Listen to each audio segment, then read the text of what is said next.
Sementara itu, setelah menempuh pendidikan selama 1 tahun di Sekolah Lansia Tangguh, para lansia di Oku Timur menjalani prosesi wisuda yang dihadiri oleh Wakil Bupati Oku Timur.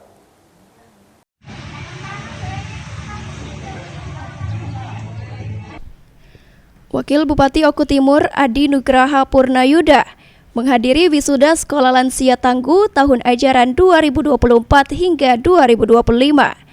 Puluhan lansia tersebut diwisuda setelah menempuh pendidikan selama 1 tahun dari 2 sekolah lansia tangguh yang ada di Kabupaten Ogan Komering Ulu Timur. Dalam gelaran wisuda Sekolah Lansia Tangguh, tercatat sebanyak 58 lansia asal Kabupaten Oku Timur yang mengikuti prosesi wisuda Sekolah Lansia Tangguh. Terdiri dari 30 lansia asal Sekolah Lansia Melati dan 28 lansia asal Sekolah Lansia Sebiduk Sehaluan yang dipromotori langsung oleh Ketua TPP PKK Oku Timur Sheila Nuberta.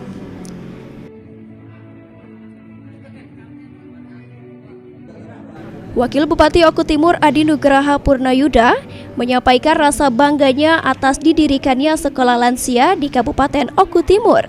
Karena melalui Sekolah Lansia, lansia dapat terus produktif dan bermanfaat di usia senja. Kami pemerintah daerah bangga setelah melihat prosesi wisuda, ternyata teman-teman sekolah lansia, muridnya itu lebih semangat dalam menghadapi hidup dan wah luar biasa.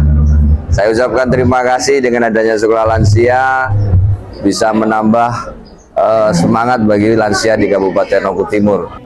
Elvantri Jeffriyadi, PAL TV.